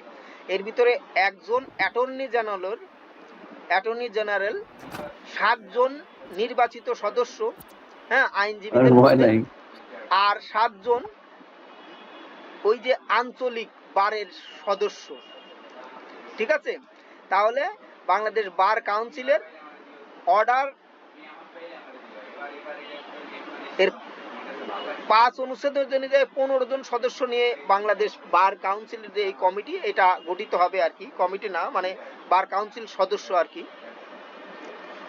15 জন, একজন পদাধিকার বলে, সে হচ্ছে অ্যাটর্নি জেনারেল, বাকি 14 জন নির্বাচিত।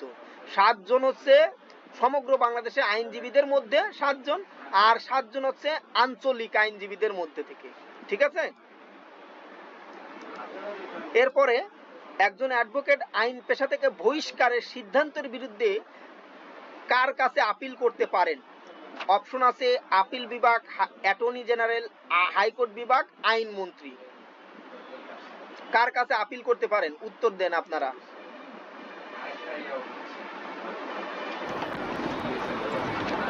হাইকোর্ট বিভাগ।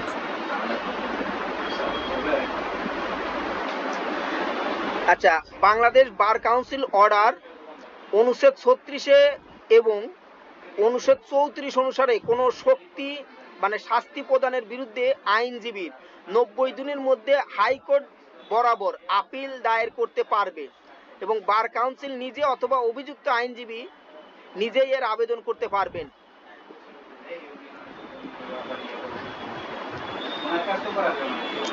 তাহলে একজন অ্যাডভোকেট আইন পেশা থেকে বহিষ্কারের সিদ্ধান্তের বিরুদ্ধে আপিল করতে পারবে হাইকোর্ট বিভাগে। অ্যাডভোকেট হিসেবে তালিকাভুক্তের জন্য একজন প্রার্থীর ন্যূনতম বয়স কত বছর? 18 বছর, 25 বছর, 21 বছর, 30 বছর। মানান ভাই আপনি বলেন একজন অ্যাডভোকেট হিসেবে তালিকাভুক্তের জন্য ন্যূনতম কত বছর বয়স লাগবে? 21 বছর। 21 বছর। বার কাউন্সিল অর্ডার 27/1 এর মতে আইনজীবী হিসেবে তালিকাভুক্তির যোগ্যতা, অর্থাৎ এই যে আইনজীবী হিসেবে তালিকাভুক্ত হইলে তার যে যোগ্যতা, এটা বার কাউন্সিল অর্ডার 27 অনুচ্ছেদে বলা আছে। কি বলা আছে? অর্থাৎ এই ব্যক্তিকে বাংলাদেশের নাগরিক হইতে হবে, সর্বনিম্ন 21 বছর হইতে হবে এবং দেশের অভ্যন্তরীণ কোন স্বীকৃতি বিশ্ববিদ্যালয় থেকে আইন বিষয়ে ডিগ্রি প্রাপ্ত হইতে হবে। বার কাউন্সিল কর্তৃক হ্যাঁ হ্যাঁ বার কাউন্সিল কর্তৃক স্বীকৃত, হ্যাঁ, অর্থাৎ বিশ্ববিদ্যালয় থেকে আইনের স্নাতক অথবা মানে কোন বিশ্ববিদ্যালয় থেকে অথবা অনুমোদিত বিশ্ববিদ্যালয় থেকে অথবা ব্যারিস্টার হইতে হবে। ঠিক আছে? তার মানে এই 27 অনুচ্ছেদে বলছে যে আইনজীবী হইতে হইলে তাকে প্রথমত বাংলাদেশের নাগরিক হইতে হবে, এক। দ্বিতীয়ত হচ্ছে সর্বনিম্ন বয়স 21 বছর, আর তৃতীয়ত হচ্ছে আপনার এই তিনটার যে কোনো একটা থাকতে হবে। তিনটে কি কি? বাংলাদেশের অভ্যন্তরীণ যে কোনো স্বীকৃত বিশ্ববিদ্যালয়তে ডিগ্রি প্রাপ্ত হইতে হবে, এক। দ্বিতীয়ত হচ্ছে বার কাউন্সিল থেকে, যদি কোনো বার কাউন্সিলের কোনো বিশ্ববিদ্যালয় থাকে, হ্যাঁ, বাংলাদেশের বহির্ভূত, যদি বাংলাদেশের স্বীকৃত, অর্থাৎ বার কাউন্সিল স্বীকৃতি দিচ্ছে বাংলাদেশের বাইরে কোনো বিশ্ববিদ্যালয় থেকে, তাহলে সেখান থেকে স্নাতক করলেই হবে, অথবা ব্যারিস্টার হইতে হবে। শিক্ষার ক্ষেত্রে এই তিনটা যোগ্যতা থাকতে হবে। হ্যাঁ, এবার মোস্তাফিজ ভাই আপনার প্রশ্ন বলেন।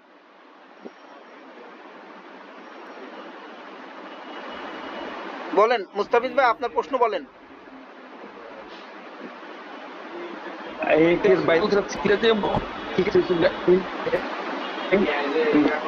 তিনটা ঠিক আছে, 21 বছর, এলএলবি, আইনজীবী, সরকারি, এইটা কেন দিল না? সে যদি কোনো ক্রিমিনাল অফেন্সে সে যদি সাজাপ্রাপ্ত আসামি হয়, তাহলে সে কি অ্যাপ্লাই করতে পারবে? আচ্ছা আচ্ছা, ও হ্যাঁ, ওইগুলো আছে, যেহেতু আমার এই প্রশ্নতে না না না না ওইগুলো আছে, অর্থাৎ যদি পক্ষে বিপক্ষে বলে নাই, ধরেন সে 5 বছর সাজাপ্রাপ্ত আসামি, সে পলায় আছে, মোস্তাফিজ ভাই, ওইগুলোও আছে, ওইগুলোও আছে, ওইগুলোর যে নাই তা না, কিন্তু আমি এখানে তো বললাম না, ওইগুলোও আছে। যদি কোনো ব্যক্তি, অর্থাৎ এইগুলো আছে অযোগ্যতার মধ্যে, কি কি যোগ্যতা থাকতে হবে আর কি কি অযোগ্যতা, ওইগুলো আছে অযোগ্যতার মধ্যে। কোন ব্যক্তি অযোগ্য হবে? আমি তো যোগ্যতার কথা বলতেছি। কোন ব্যক্তি অযোগ্য হবে? অর্থাৎ কোন ব্যক্তি ওইতে নৈতিক স্খলনের দায়ে যদি 2 বছর ও বহিষ্কার হওয়ার 2 বছরের মধ্যে সে করতে পারবে না। তারপরে নৈতিক ওই যে ওইটারে কি বলে, স্খলনের দায়ে দায়ে যদি সাজা প্রাপ্ত হয়, তাহলে তার 5 বছরের মধ্যে সে আবেদন করতে পারবে না। এটা হচ্ছে তার অযোগ্যতা, যোগ্যতা না। অর্থাৎ এরা প্রথম সাজাপ্রাপ্ত হলে সে জীবনে কি পারবে না। সাজাপ্রাপ্ত আসামি আবার মানে সাজা খাটার 5 বছরের মধ্যে সে আর আবেদন, হ্যাঁ বলেন। যে ঠিক আছে, আমি বলতে চাচ্ছি যে অযোগ্যতার মধ্যে আপনি যেটা বললেন ঠিক আছে, 5 বছর যদি একটা লোক ধরেন সে তো বিচার বিভাগের চোখে সে দোষী, সে একদম দোষী নাগরিক, সে তো সরকারি চাকরি পাবে না। গভর্নমেন্টের রুল যেটা আছে, গভর্নমেন্টের কোনো চাকরিতে সে অ্যাপ্লাই করতে পারবে না। ওখানে আইন নিয়ে খেলা, যে একটা লোকের ইয়ে, সেখানে ওই লোকটা কিভাবে 5 বছর বা 7 বছর সাজা খাইতে সে আবার লয়ার হবে, কোন এটা আমার মনে হয় একটু কন্ট্রোভার্সিয়াল। আপনার সাজা খাটার, আপনি সাজা খেটে আসছেন, এরপরে 5 বছর অপেক্ষা করবেন, তারপরে আপনি আবেদন করার করবেন না, ওটা আমার মতে, আচ্ছা যাই হোক, এটা আমার জ্ঞানে। আচ্ছা যাই হোক, এটা যারা আইন তৈরি করছে তাদের আমরা একটু প্রশ্ন সমাধান করে যাই, পরবর্তীতে আমরা এগুলো নিয়ে আলোচনা করব। হ্যাঁ, ওই যে কি করা যায় না করা যায়, দরকার হলে আমরা নোট দেব আর কি, আমরা একটা করব।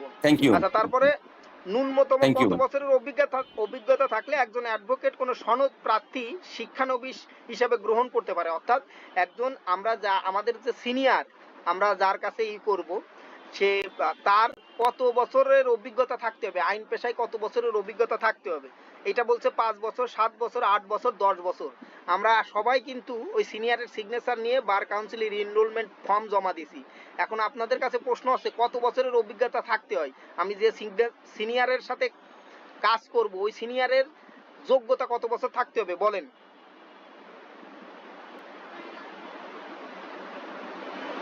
এর আবার যোগ্যতা লাগে নাকি? যে কেউ তো দিতে পারে না, যে কেউ দিতে পারে না। না, 10 বছর, 10 বছর, 10 ইয়ার্স মিনিমাম।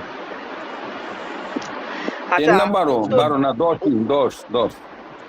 আচ্ছা, উত্তর 10 আমি বলছি যে বাংলাদেশ বার কাউন্সিল এর বিধি, হ্যাঁ, 60 মতে একজন অ্যাডভোকেট হিসেবে আবেদনের জন্য অর্থাৎ ওই ব্যক্তিকে 10 বছরের অভিজ্ঞতা সম্পন্ন কোনো অ্যাডভোকেটের অধীন 6 মাস শিক্ষানবিশ হিসেবে থাকতে হবে। 5টি ফৌজদারি, 5টি দেওয়ানি মামলার চার্ট এবং 1 বছরে তিনি 4 জনের বেশি শিক্ষানবিশ গ্রহণ করতে পারবেন না, ঠিক আছে। এবং আইনজীবী শিক্ষানবিশের চুক্তির একটা কপির সাথে হলফনামা দিয়ে 30 দিনের মধ্যে বাংলাদেশ বার কাউন্সিলের জমা দিতে হবে, ঠিক আছে। এবং মিথ্যা তথ্য উপস্থাপন অথবা মিথ্যা দলিল দিলে তিনি 5 বছরের জন্য অযোগ্য হবেন। ধরেন ওই এনরোলমেন্ট ফর্মে আপনি কোনো তথ্য দিছেন, সেটা মিথ্যা অথবা অর্থাৎ মিথ্যা কোনো জিনিস উত্থাপন করছেন, তাহলে আপনি 5 বছরের জন্য অযোগ্য হবেন। এই 10 বছরের কথা বলা আছে বাংলাদেশ বার কাউন্সিলের এই 60 বিধিতে, ঠিক আছে, রুলসের 60 বিধিতে। আচ্ছা, এরপরে 17 নম্বর প্রশ্নতে আসছে পুলিশের ক্ষেত্রে আসামি স্বীকারোক্তি কোন ক্ষেত্রে সাক্ষ্য হিসেবে আদালত গ্রহণযোগ্য হবে। অর্থাৎ আমরা জানি যে সাক্ষ্য আইনের 24 ধারা অনুযায়ী পুলিশের কাছে যে সাক্ষ্য দেয় সেই সাক্ষ্য আমরা গ্রহণ করতে পারি না, কিন্তু পুলিশের ক্ষেত্রেও সাক্ষ্য দিলেও কিছু ক্ষেত্রে সাক্ষ্যটা গ্রহণ করা হয়। তখন বলছে যে কখন এই সাক্ষ্যটা গ্রহণ করা হবে, ম্যাজিস্ট্রেটের উপস্থিতিতে, নিরপেক্ষ সাক্ষীর উপস্থিতিতে, স্বীকারোক্তি মোতাবেক আলামত উদ্ধার করলে, স্বীকারোক্তি স্বেচ্ছামূলক হলে। অর্থাৎ কোন ক্ষেত্রে আসামি স্বীকারোক্তি সাক্ষ্য হিসেবে আদালতে গ্রহণযোগ্য হবে। এখানে 4টা অপশন আছে, আপনারা বলেন।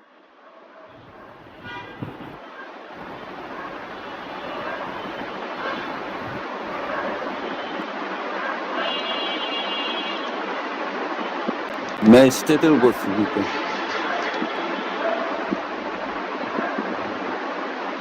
আচ্ছা, আর কেউ?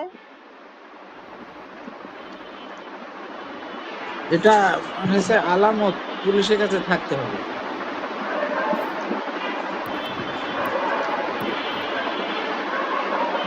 আচ্ছা, সাক্ষ্য আইনের 27 ধারাতে বলা আছে অর্থাৎ অভিযুক্ত ব্যক্তি পুলিশ হেফাজতে থাকাকালীন সময়ে তার নিকট থেকে প্রাপ্ত তথ্যের ভিত্তি থেকে কোনো আলামত উদ্ধার করলে ওই প্রাপ্ত তথ্যের ততটুকু অংশের বিরুদ্ধে তার বিরুদ্ধে প্রমাণ করা যাবে অথবা প্রাসঙ্গিক হবে বা ওই স্বীকারোক্তি গ্রহণ করা যাবে যতটুকু আলামত গ্রহণ করতে পেরেছে। এটা সাক্ষ্য আইনের 27 ধারা অনুযায়ী, অর্থাৎ পুলিশের কাছে যখন স্বীকারোক্তি প্রদান করবে আসামি এবং ওই স্বীকারোক্তি অনুযায়ী যতটুকু আলামত গ্রহণ করা উদ্ধার হবে ঠিক ততটুকুই এই সাক্ষী গ্রহণ করা যাবে, অন্যথায় গ্রহণ করা যাবে না।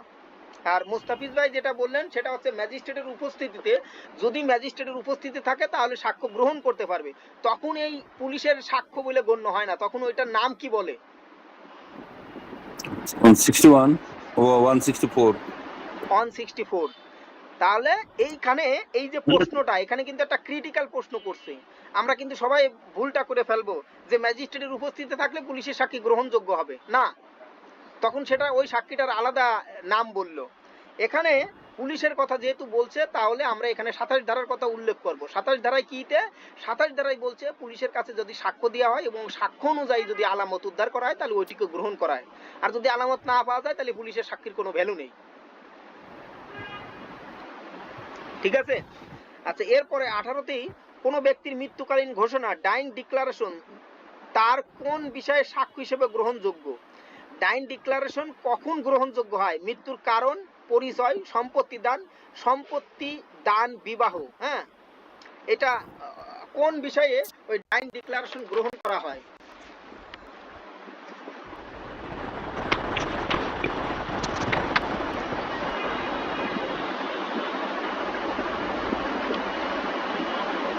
এটা মনে হচ্ছে জীবনের শেষ পর্যায়ে। আচ্ছা, না, জীবনের ডাইং ডিক্লারেশন মানেই শেষ পর্যায়ে আর কি, অর্থাৎ ওইটার দিয়েই মনে করেন যে মারা গেছে আর কি। অর্থাৎ কোন বিষয়ে কোনটা তখন কি গ্রহণ করা যায়? মৃত্যুর কারণ, পরিচয়, সম্পত্তি দান না বিবাহ দান? কোন বিষয়ে সাক্ষ্য গ্রহণ করা যায়? ডাইং ডিক্লারেশনে যায় যদি ধরেন ডাইং ডিক্লারেশন একজন মৃত্যুর কারণ, কেন? কারণ ওই সময় একজন মানুষ তার পরিচয় দিল, ভাই ওই পরিচয় নিয়ে লাভ কি? ওই সময় সে দান, সম্পত্তি দান, বিয়ে করে গেল, এটা আদালতের নিয়ে লাভ আছে কি? তারপরে সম্পত্তি দান করে গেল, এটা দেখা গেল কি সে ছলনা করতে পারে। তো কিন্তু সাক্ষ্য আইনের 32 ধারা মতে মৃত, নিখোঁজ, সাক্ষ্য দেওয়ার অযোগ্য, তাকে হাজির করা বা সময় সাপেক্ষ হলে তার সাক্ষ্য গ্রহণযোগ্য, হ্যাঁ গ্রহণযোগ্য তার মৃত্যুর কারণ সম্পর্কিত বিবৃতির ক্ষেত্রে। অর্থাৎ 32 ধারাতে বলছে কিছু কিছু ক্ষেত্রে অর্থাৎ আদালত ওই সাক্ষীকে হাজির করতে পারে না। যেমন কোনো ব্যক্তি মারা গেছে, তাহলে কি ওই সাক্ষী আর নিয়ে আসা যায় না। কোনো ব্যক্তি নিখোঁজ, তাহলে ওই সাক্ষীকে হাজির করা সম্ভব না। সাক্ষ্য দেওয়ার অযোগ্য, তার মানে কোনো ব্যক্তি মানে সে ওই ভূমি থেকে নড়তেই পারে না, চলাফেরা করতে পারে না, পড়ে হয়ে গেছে মানে, এবং তারা ওই হুইল চেয়ারেও নিয়ে আসা যাচ্ছে না আদালতে, তাহলে কি তাকে তো আর হাজির করা যায় না। এবং দেখা গেল কি এই সাক্ষী এমন জায়গায় থাকে ওইতে আনা সম্ভব না। মনে করেন যে ওই বান্দরবনের আরো সে হাজার হাজার কিলোমিটার দূরে থাকে, যদিও হাজার হাজার নেই বাংলাদেশে, দেখা গেল ওই সুন্দরবনের ওই কোনায় বঙ্গোপসাগরের মধ্যে থাকে, ওই জায়গা থেকে তার আদালতে হাজির করা সম্ভব হয় না। তাহলে সেক্ষেত্রে কি হবে? অর্থাৎ এই সমস্ত ক্ষেত্রে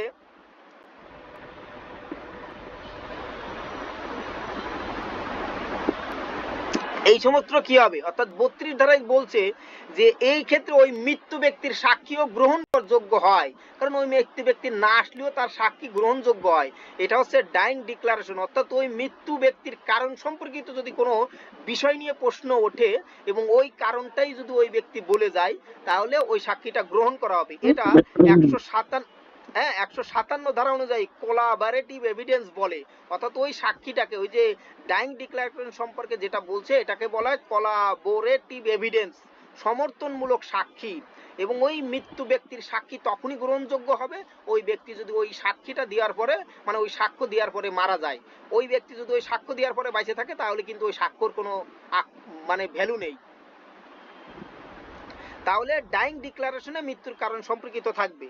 এরপরে 19 ধারাতে বলছে মূল দলিলটি সাক্ষ্য প্রাইমারি এভিডেন্স কোনটি? অর্থাৎ ফটোকপি, দৈনিক পত্রিকা, সত্যায়িত কপি, দৈনিক বাস্তব ফটোগ্রাফ কোনটি প্রাইমারি এভিডেন্স হিসেবে গণ্য হয়? অর্থাৎ ফটোকপি, দৈনিক পত্রিকা, সত্যায়িত কপি, বাস্তব ফটোগ্রাফ। বাস্তব ফটোগ্রাফ মানে ছবি, পাসপোর্ট সাইজের একটা ছবি। কোনটি প্রাইমারি এভিডেন্স?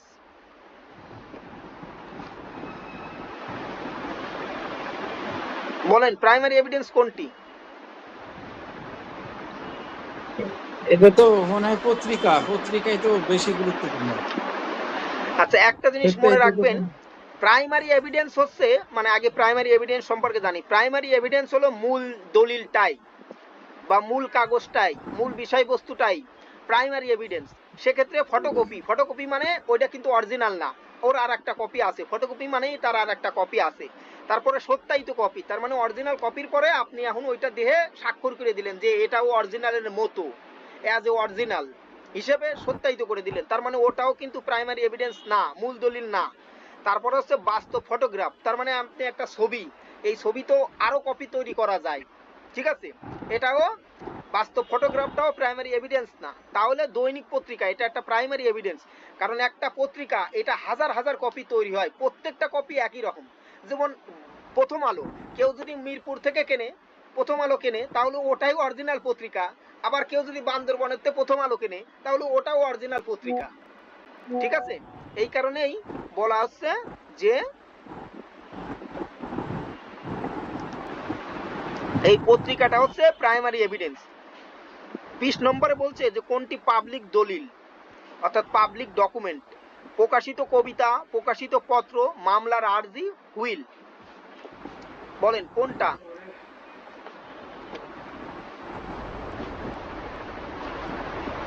আচ্ছা এটা আশিক ভাই বলবে। আশিক ভাই আপনি বলেন কোনটি পাবলিক ডকুমেন্ট? প্রকাশিত কবিতা, প্রকাশিত পত্র, হুইল এবং মামলার আর্জি।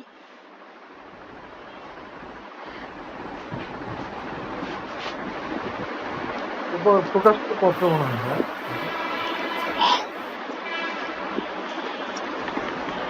ভাই একটু আরেকবার বলেন।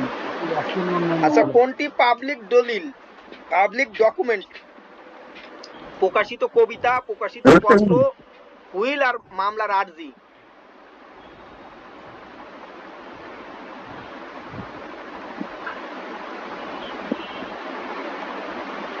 বলেন।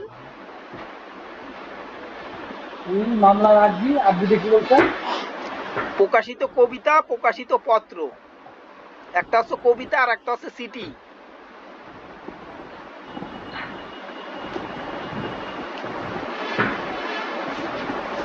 তো ভাই এখন তো মনে হচ্ছে আর্জি মনে হচ্ছে। এটা আবার কোন ধরনের কথা? আচ্ছা, আর কেউ বলেন। আশিক ভাই ঠিক আছে, বলেন। আর কেউ বলেন, কোনটি পাবলিক ডকুমেন্ট? উইল হবে ভাই, তাছাড়া তো তাছাড়া আর্জি তো হয় না। এই যে আপনি আবার চেঞ্জ করে ফেললেন কেন? আপনার স্টেটমেন্টটা চেঞ্জ করে ফেললেন কেন? আচ্ছা ফরিদ ভাই, এই হ্যাঁ, আপনার এই যে প্রকাশিত কি বললেন, প্রকাশিত কবিতা হ্যাঁ, প্রকাশিত আর কবিতা, প্রকাশিত প্রকাশিত, পত্র, হুইল আর মামলার আর্জি। আচ্ছা প্রকাশিত পত্র আর দৈনিক পত্রিকা এই জিনিস দুইটা এক না? একই হতেই পারে, আপনি বলেন। দুইটা তাহলে একই, তাহলে উত্তর কোনটা সেটা বলেন।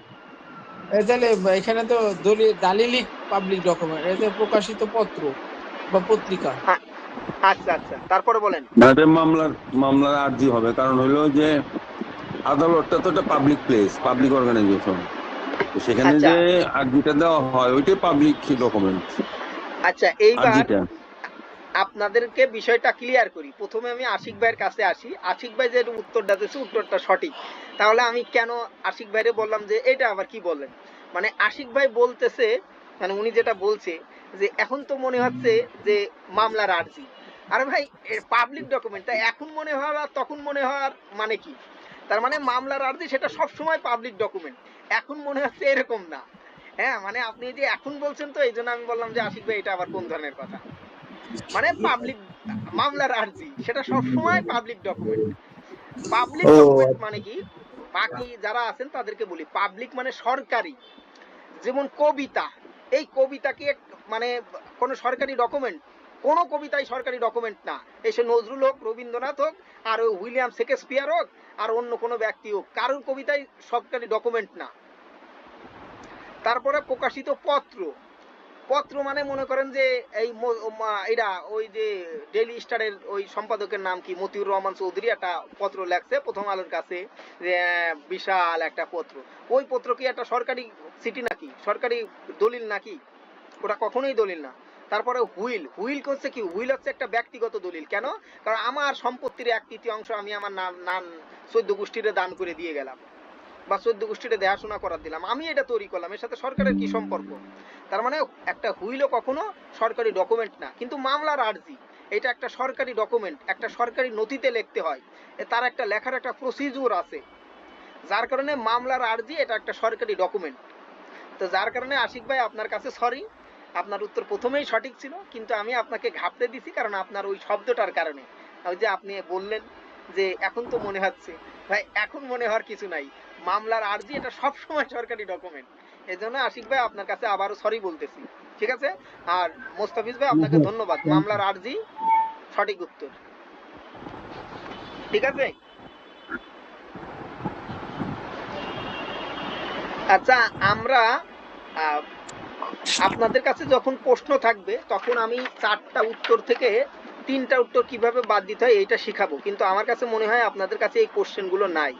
তারপরে আজকে বোঝানোর জন্য একটু বেশি সময় লেগে গেল, আমি আজকে আর ক্লাস নেব না আপনাদের না থাক, নেক্সট ডেতে, ঠিক আমরা আছে? টায়ার্ড হয়ে হ্যাঁ, কারণ এই একদিনই বেশি মামলার করা যাবে না। পাবলিক মামলার আর্জি পর্যন্ত থাক। হ্যাঁ, 20 নম্বর পর্যন্ত থাক, আমরা নেক্সট ডেতে বাকিটুকু পড়বো। 1 ঘন্টা আর আপনাদের বেশি হয়ে কাছে গেছে, অনুরোধ করব, অনুরোধ করব যে আপনারা সবাই ওই নিয়ে নিয়েন, মানে প্রশ্ন আমি আপনাদেরকে দিয়ে দিছি 12 থেকে আমরা 12 থেকে পড়তেছি, এভাবে আমরা প্রতিদিন ওই করে যাব, উত্তর দিয়ে যাব, আপনারা একটু ফরিদ নিয়ে ভাই, নিয়েন, মানে এই বোঝার প্রশ্ন জন্য। দিয়েছেন 12 থেকে কত সাল পর্যন্ত? 20 সাল? 25, 25, 25। 25? হ্যাঁ, 25 প্রশ্ন তো দেখলাম মনে হলো না এর মধ্যে। না থাকলে আমি দিয়ে দেব, কোনো সমস্যা নেই, আমার কাছে আছে, আমি দিয়ে দেব। আচ্ছা, হ্যাঁ, কোশ্চেনগুলো 12 তো কোথায় আছে। পাওয়া যাচ্ছে ফরিদ ভাই? এখানে কোশ্চেনগুলো আমি কোথায় পাওয়া যাচ্ছে? আমি এখন করি না, প্রশ্ন আছে আপনার 20 পর্যন্ত। ফরিদ ভাই, হ্যাঁ, বলেন। একটা কোশ্চেন করতে চাই, যেটা হলো যে আপনি তো আসলে অভিজ্ঞ মানুষ, আমাদের সবার চেয়ে আপনি অনেক জ্ঞানী মানুষ। ওই যে 12 সাল থেকে 25 সাল পর্যন্ত যদি ধরেন আমরা মোটামুটি সব সলভ করতে পারি, মনে রাখতে পারি এই কোশ্চেনের অ্যান্সার গুলা, তাইলে ধরেন এই 26 সাল, এই যে এখন যে পরীক্ষাটা হবে 25 সালের নভেম্বরে, এই পরীক্ষায় কি আশা করা যায় যে 70%, 75% কমন করবে? এরকম এই এই 13টা 14টা কোশ্চেন যদি আমরা সলভ করতে পারি। আচ্ছা, 13টা কোশ্চেন যদি আপনি সলভ করতে পারেন, তাহলে এইটুকু মনে রাখবেন যে আপনি 60% কমন পাবেন। 60% গুড, কমন পাবেন। এমন গুড। প্রশ্নটা কেমন হয়, ধরেন তামাদি আইনের আজকে প্রথম যে প্রশ্নটা পড়লাম, তামাদি আইনের 3 নম্বর ধারাতে তামাদির মেয়াদ শেষে কোনটা দায়ের করা যায় না, ওখানে কিন্তু সত্য ঘোষণা দেওয়া আছে। ওই প্রশ্নটারে আপনারা একটু ঘুরে বাঁকাই দিল, একটু বাগাই ঘুরাই দিল, দিল। রাইট। তার মানে ওইখান থেকেই একটা কোশ্চেন করলো, যেমন জাস্ট উত্তরটা এদিক ওদিক করে দিল, ওইভাবেই দেয়। জি জি আপনি জি, যদি মনে এই যে করেন যে এখানে আমি যেরকম 13টা দিছে যে কোশ্চেন, এই কোনটি 13টা পাবলিক কোশ্চেন, ডকুমেন্ট, হ্যাঁ তাই না? এখানে এখানে না দিয়ে এখানে দিল যে মামলার, কোনটি পাবলিক ডকুমেন্ট নয়, হ্যাঁ নয়, 3টা এইটা কারেক্ট দিয়া এরকম দিল। একটা দিল ভুল, তখন দিল যে হ্যাঁ কোনটি পাবলিক ডকুমেন্ট নয়, তখন আমরা যেটা নয় ওইটা আমাদের দিলাম আর কি, এইরকম আর কি ঘুরাই দিতে পারে আর কি। এইরকম। তার মানে আপনি যদি এই আর 12টা কোশ্চেন 60%, 60% কমন পাবেন শিওর।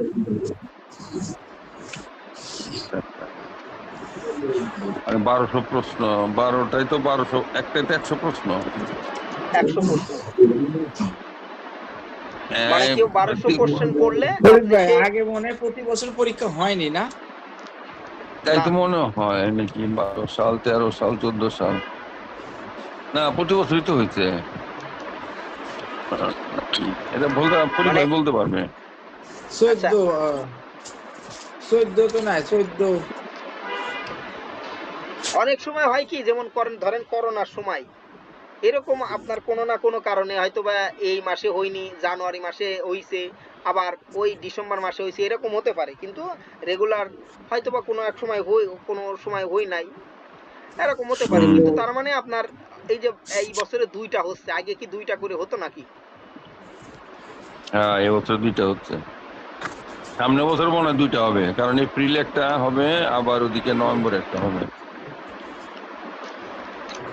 আর 60টা কোশ্চেন, 60 নম্বর পেলে কি ভাই এমসিকিউতে পাস করাবে ভাই? 60, 65 পেলে?